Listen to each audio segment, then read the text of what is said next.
যুক্তরাষ্ট্রকে সর্বশ্রেষ্ঠ বানানোর ইশতেহার দিয়ে ক্ষমতায় এসেছেন সদ্য নির্বাচিত মার্কিন প্রেসিডেন্ট ডোনাল্ড ট্রাম্প। প্রথম মেয়াদে দায়িত্ব পালনের সময় প্রশাসনে খ্যাপাটে ও পাগল প্রেসিডেন্ট হিসেবেই পরিচিতি ছিল তার। এবার সেই পাগলামি যেন সীমা ছাড়ানোর ইঙ্গিত দিচ্ছে।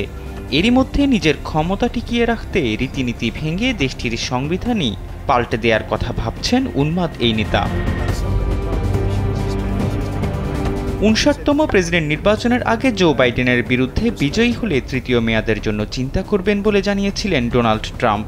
এছাড়াও চলতি বছরের জুলাইয়ে ৬০তম মার্কিন নির্বাচনকে কেন্দ্র করে তিনি রক্ষণশীল খ্রিস্টানদের একটি অনুষ্ঠানে উপস্থিত হয়ে জানান, ২০২৪ সালে তিনি নির্বাচিত হলে ভোটারদের আর ভোট দিতে হবে না।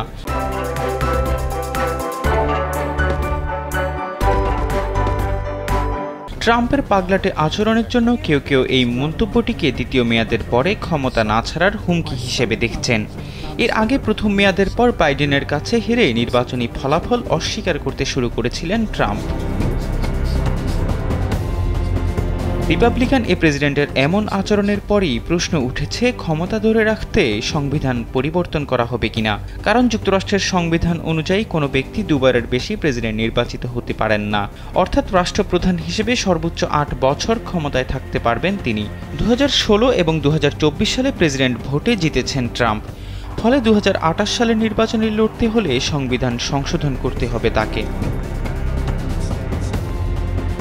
এখন থেকে প্রায় ২৩৫ বছর আগে ১৭৮৯ সালের ৪ মার্চ গৃহীত আমেরিকান সংবিধানে এখন পর্যন্ত আনা সংশোধনীগুলোর মধ্যে অন্যতম ২২তম সংশোধনী। ১৯৫১ সালে অনুমোদিত এই সংশোধনীতে বলা হয় কোনো প্রেসিডেন্ট দুইবারের বেশি নির্বাচিত হতে পারবেন না।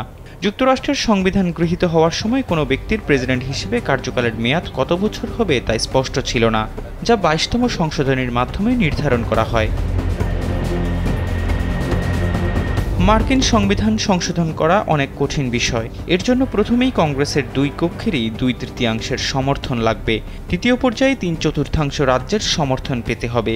এছাড়াও আরও একটি উপায় রয়েছে, সেক্ষেত্রে সাংবিধানিক কনভেনশন ডাকতে হবে ট্রাম্পকে, যাতে ২/৩ রাজ্য সমর্থন করতে হবে।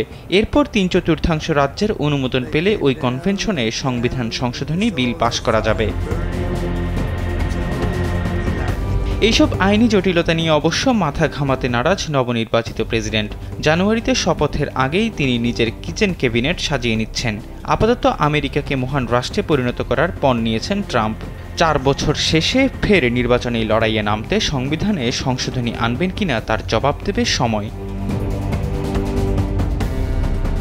এহসান আব্দুল্লাহ, কালবেলা ডেস্ক।